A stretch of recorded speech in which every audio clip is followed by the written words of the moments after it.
दोस्तों, ये motivational story आपको बहुत प्रेरित कर सकती है। इसे आप ध्यान से पढ़ें। इसमें एक गूढ़ रहस्य छिपा हुआ है, जिसे मैं आपको अंत में बताऊंगा। तो चलिए, आपका ज्यादा समय ना लेते हुए मोटिवेशनल स्टोरी को शुरू करते हैं। एक युवा नौजवान लड़का था, लेकिन बेरोजगार था। नौकरी के लिए काफी मशक्कत कर रहा था। तभी उसे किसी कंपनी की तरफ से कॉल लेटर आता है कि कल आपका इंटरव्यू है और आपको आना है। अब वो लड़का थोड़ा परेशान हो गया, क्योंकि जिस जगह उसको इंटरव्यू के लिए जाना था, वो जगह उसके घर से तकरीबन 50 से 60 किलोमीटर दूर थी और वह एक बेहद गरीब परिवार से था। इसलिए उसके पास जाने के लिए भी पैसे नहीं थे, लेकिन उसको जाना तो था। नौकरी उसके लिए जरूरी थी। जैसे तैसे उसने 50 रुपयों का बंदोबस्त किया और घर से निकल पड़ा और वह चौराहे तक पहुंच गया। बेहद निराश हुआ, क्योंकि टिकट के पैसे उसके पास नहीं थे जितने होने चाहिए थे। तभी उसको पास में एक मंदिर दिखाई देता है और वह उस दिशा में चला जाता है। तभी वहां उसकी नजर एक भिखारी पर पड़ती है, लेकिन वो उसको नजरअंदाज कर देता है। मगर भिखारी उसको परेशान देखकर पूछ ही लेता है कि आपको शायद कोई परेशानी है, मैं आपकी क्या मदद कर सकता हूँ। लेकिन वो उसको कुछ नहीं बताता, सोचता है कि ये भिखारी खुद मांग कर खा रहा है, ये मेरी क्या मदद कर पाएगा।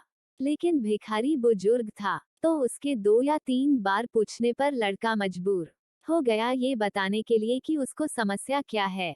तो भिखारी ने उसको बोला, तुम ये 500 रुपए लो और जाओ अपना इंटरव्यू दो। वैसे भी मैं सिर्फ दवाई के लिए पैसे इकट्ठा करता हूँ और जो बचते हैं उनको दान पेटी में डाल देता हूँ।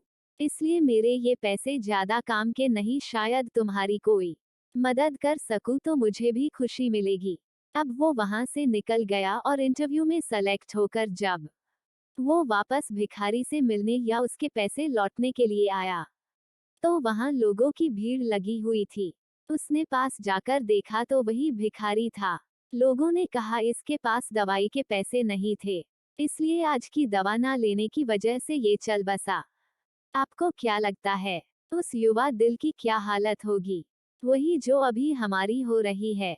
अब मैं आपको मोटिवेशनल स्टोरी का गूढ़ रहस्य बता देता हूँ। किसी भी काम को करने या किसी भी लक्ष्य को हासिल करने के लिए मार्ग में हजारों कठिनाइयों का सामना करना पड़ेगा। अगर ये सोचकर हम आगे ही ना बढ़े तो, और हो सकता है रास्ते में कोई हो जो हमारी मदद के लिए बैठा हो। ईश्वर तो किसी भी रूप में हो सकता है। मोटिवेशनल स्टोरी सार यही है कि आगे बढ़ते रहो, लेकिन रुको मत यार। अगर आप रुक गए तो फिर संभावनाओं का अंत हो जाएगा।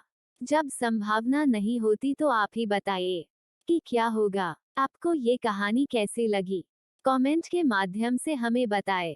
मोटिवेशनल स्टोरी को पढ़ने के लिए और आपका कीमती समय देने के लिए दिल से आपका शुक्रिया। तो दोस्तों, आपको ये कहानी कैसी लगी कमेंट जरूर करें। अगर अच्छी लगी तो चैनल सब्सक्राइब करें और शेयर करना ना भूलें।